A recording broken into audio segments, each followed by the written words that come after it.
Okay, get ready because today we are going to be diving deep into something you might not expect. Cyberbullying and cyberstalking. Yeah. But we're focusing on adults today.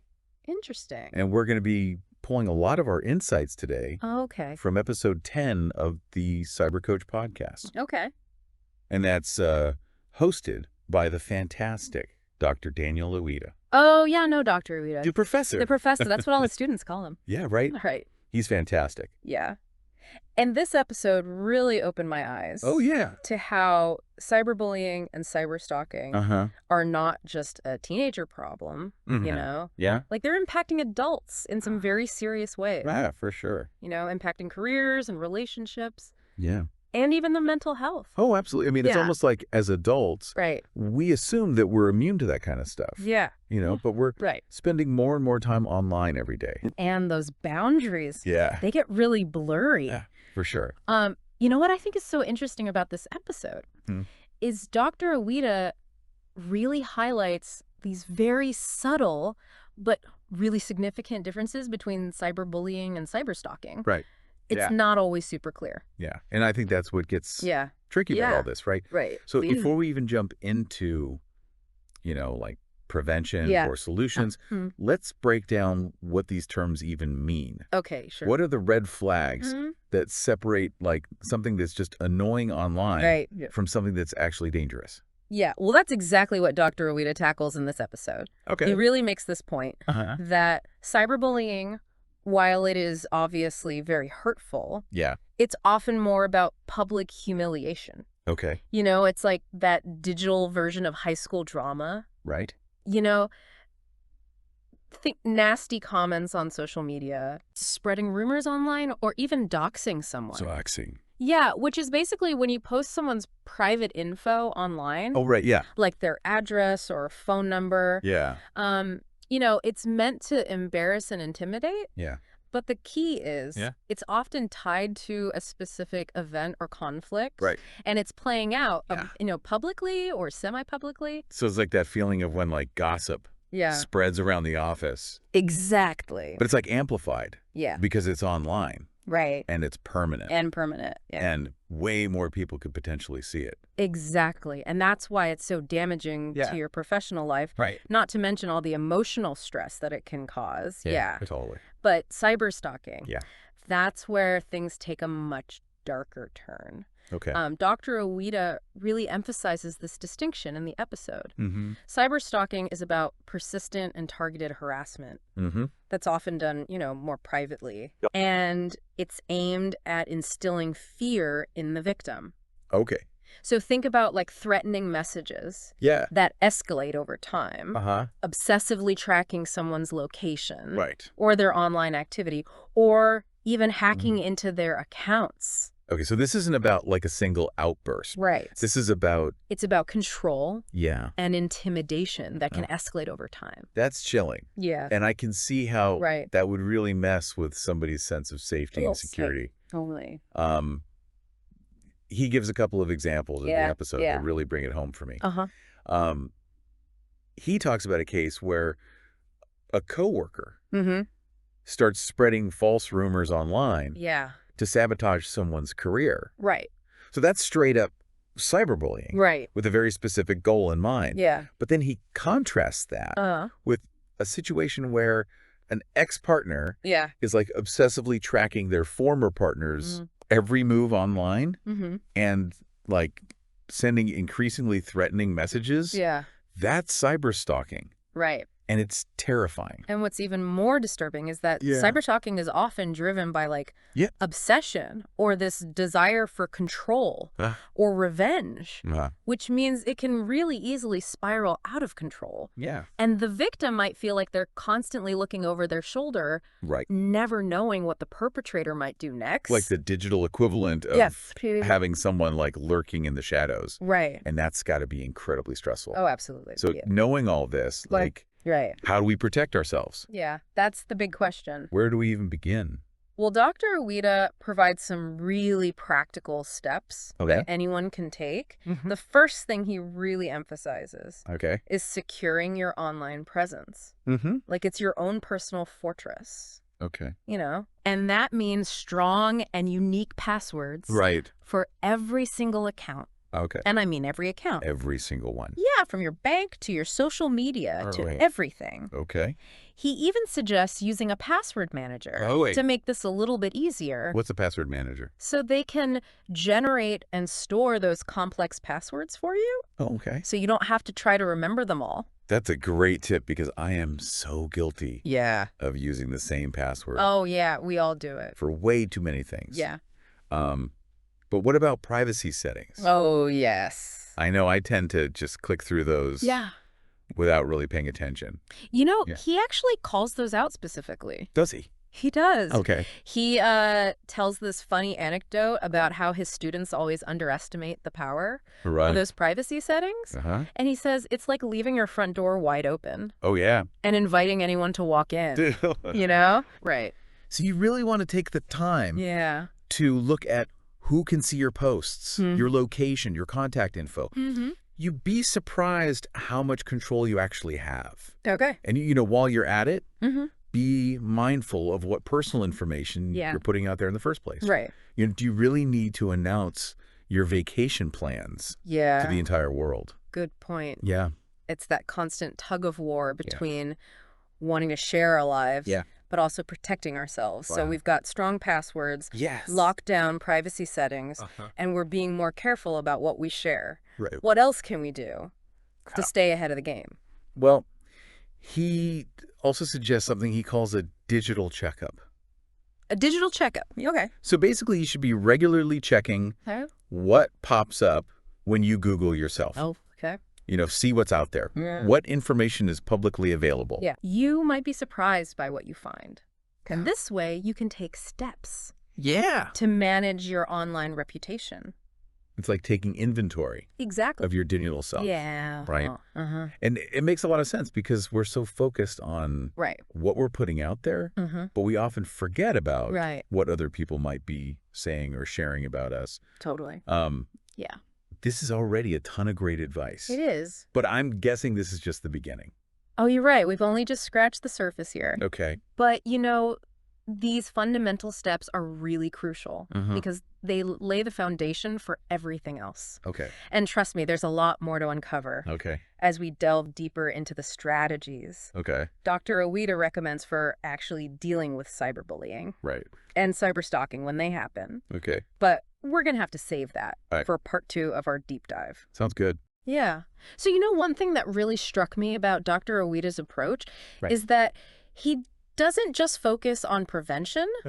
He also talks about how to react when you're already in the thick of it. Yeah, that's so true. Because like, what do you do when you've already been targeted?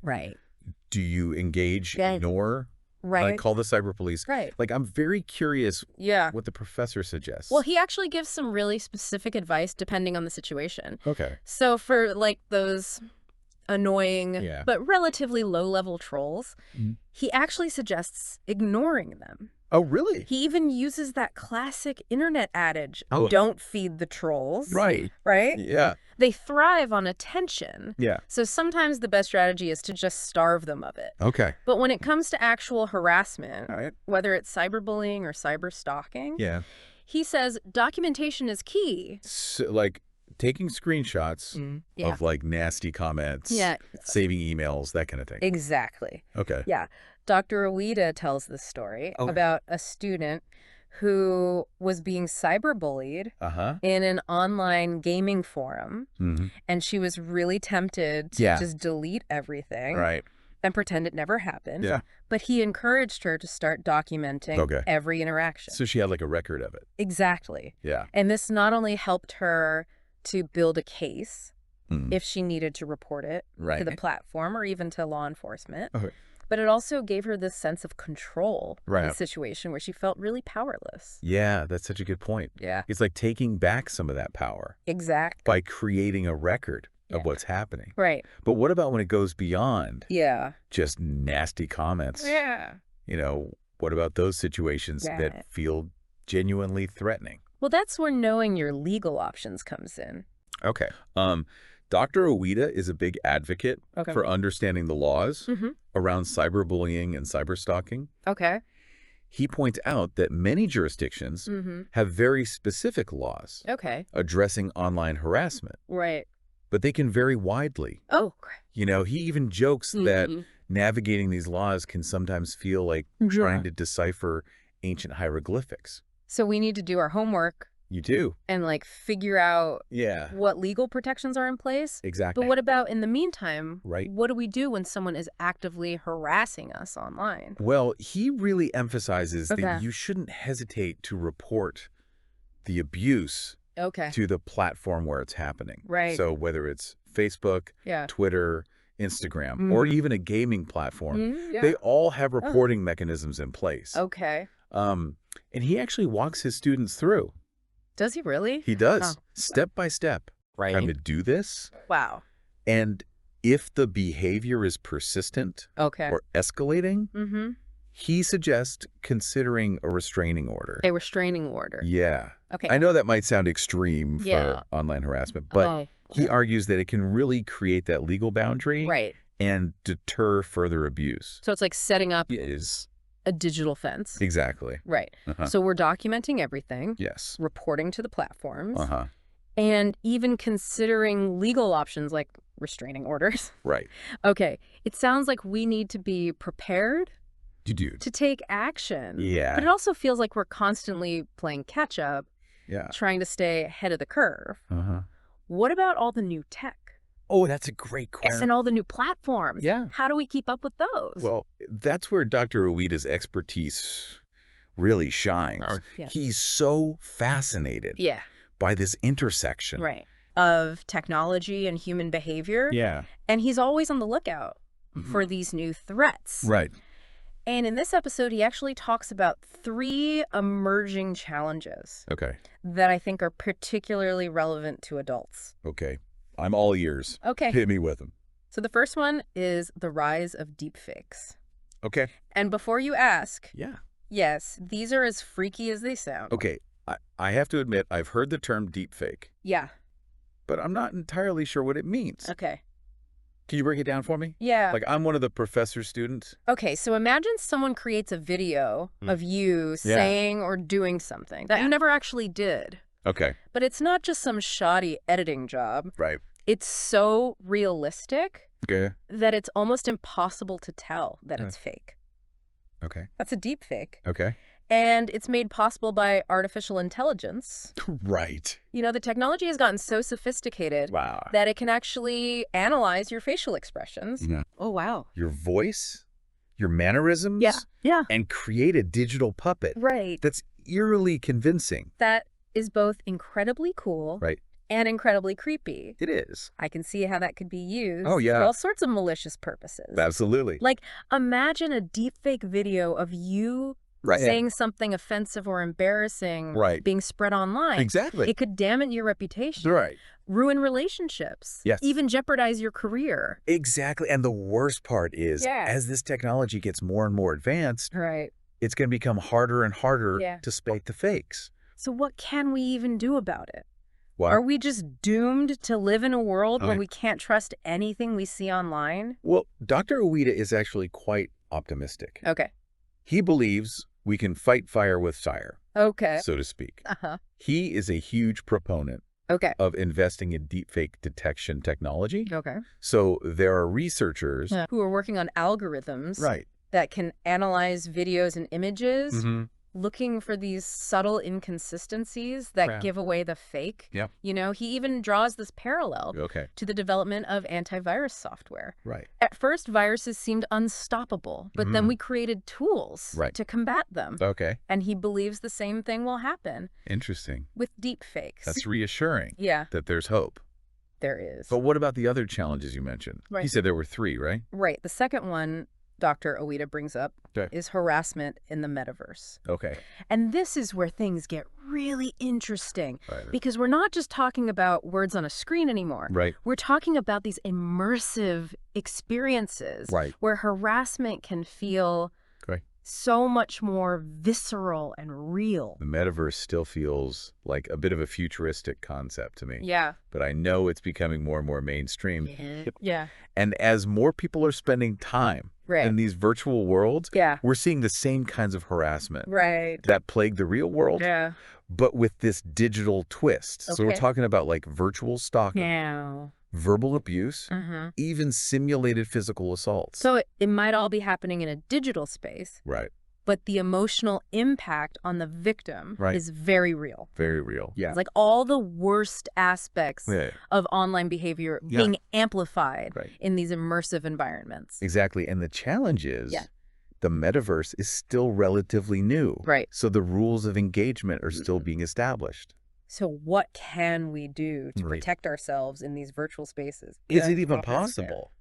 Dr. Awida believes it is. Okay. He emphasizes the need for strong moderation tools within these platforms. Okay. So that could include things like proximity control. Proximity controls. Yeah, where users can set boundaries to prevent others from getting too close to them in the virtual world. That makes sense. He even suggests the use of avatars that are gender neutral. Oh, interesting. Or androgynous. Okay. To help reduce targeted harassment based on gender. That's a really interesting idea. Yeah. It's like designing a virtual world with safety built into its DNA. Exactly. Right. Yeah. But what about the platforms themselves? Right. Do they have a responsibility here? Oh, absolutely.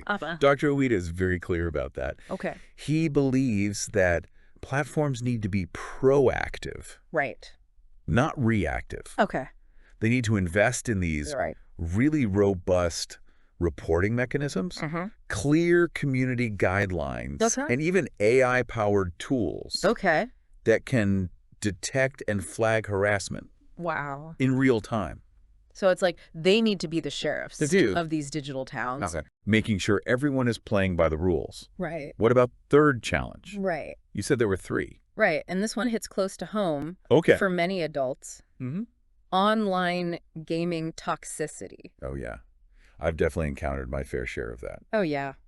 And it's not just trash talk anymore. No, it's not. It can get really personal. It can. And really nasty. Exactly. We're talking about targeted harassment based on gender, race, sexual orientation. Yeah. You name it. Yeah. And it's not just limited to text chat. Right. Voice chat can be even more intense and abusive. Yeah. Especially when you add in that anonymity factor. Right. It's like the perfect storm of negativity. So what can we do about it? Well, Dr. Awida believes that game developers really need to step up their game, pun intended. Right. He argues that they need to implement more robust moderation systems, clearer reporting mechanisms, and stricter consequences for players who engage in harassment. So it's about creating a culture of accountability. It is. Within these gaming communities. Exactly. And it's also about giving players more control over their own experience. Yeah. So he's a big fan of features that allow players to mute or block other players, customize their privacy settings, and even choose to play in servers or communities that have a reputation for being more inclusive and respectful. It's like taking back control of the joystick, so to speak. Exactly. So we've talked about deepfakes. Yes. Harassment in the metaverse. And online gaming toxicity. Right. It feels like there's a lot to be concerned about. There is. But I also really appreciate that Dr. Awida doesn't just leave us hanging. Right. He offers some real solutions. He does. And in the final part of our deep dive, we're going to explore his vision for a more positive and proactive approach. To online safety. Right. One that involves not just individuals, but communities, institutions, and even governments. Sounds good. Stay tuned for part 3. All right. Welcome back to the final part of our deep dive into cyberbullying and cyberstalking among adults. Yeah. We've covered a lot of ground. From understanding the difference between these online threats to practical tips for protecting ourselves. Right. And we've even explored some of these like truly wild emerging tech challenges. They are pretty wild. It's been quite a journey. It really has. And you know, I think what's impressed me most about Dr. Awida's approach is that he doesn't just offer Band-Aid solutions. Right. He really gets into like the systemic changes. Yeah. He's all about getting to the root of the problem. He is. Isn't he? Yeah. And in this episode, yeah. he talks about these long-term solutions. Yeah. That involve everyone, from individuals to communities to institutions, even governments. Yeah. Kind of pretty big scope. It is a big scope. But so where do we start? Well, like, what are some of the key areas he focuses on? So one of the first things he emphasizes is the power of education and awareness. Okay. You know, he believes that we need to start talking about these issues openly and honestly. Right. And not just with young people, but with adults as well. It's like we assume adults should just know better. Right, exactly. But the reality is the online world is constantly changing. It is. And everyone needs a refresher course sometimes. Absolutely. And he talks about the need for ongoing education in schools, workplaces, and even community settings. Okay. So he envisions, you know, workshops, social media campaigns, even online courses that teach people how to recognize the signs of cyberbullying and cyberstalking, how to protect themselves, and how to be an ally to others. It's like digital literacy 2.0. It is. Right. Not just knowing how to use the tech, but understanding the social and ethical implications. Exactly. He even suggests incorporating digital citizenship into school curriculums. Teaching kids from a young age how to be responsible and respectful online citizens. That's such a great idea. Yeah. Start them young. Yeah, start them young. But it can't just be on schools and parents to do all the heavy lifting. It can't. What of the role of institutions and organizations? Yeah, well, Dr. Ueda believes they have a really crucial role to play as well. So he talks about the need for workplaces to have clear policies and procedures to address cyberbullying and harassment among colleagues. He even suggests creating designated channels for reporting these incidents and providing support to victims. It's like creating a safety net within the workplace. Exactly. So people feel comfortable speaking up. And they know they'll be taken seriously. Exactly. And he extends that same thinking to community organizations, suggesting that they offer resources and support groups for victims of online abuse. And he also highlights the need for more collaboration between organizations, law enforcement, and even tech companies to share information and best practices. It's like building a coalition against cyberbullying. It is. With everyone working together to tackle the problem from different angles. That's the vision. But he also acknowledges that education and awareness campaigns can only go so far. We also need to look at the legal landscape. Because laws can provide a framework for holding people accountable, especially when it comes to the more serious forms of cyberbullying and stalking. Exactly. And this is where Dr. Ueda gets really passionate. He points out that laws around cybercrime are often outdated and inconsistent. And he talks about the need to close loopholes, strengthen privacy laws, and make sure that law enforcement agencies have the training and resources to investigate and prosecute these crimes effectively. It's like we need to give law enforcement the digital tools to catch up with the criminals. Exactly. Because these perpetrators are getting more and more sophisticated. They are. But Dr. Ueda also believes that technology can be a part of the solution, not just the problem. Exactly. Oh, that's interesting. Yeah. So we're not just fighting tech with laws. We're fighting tech with more tech. In a way, yes. So he's a big believer in the power of artificial intelligence and machine learning to combat cyberbullying and cyberstalking. So imagine a social media platform using AI-powered systems to detect and flag abusive content in real time. Wow.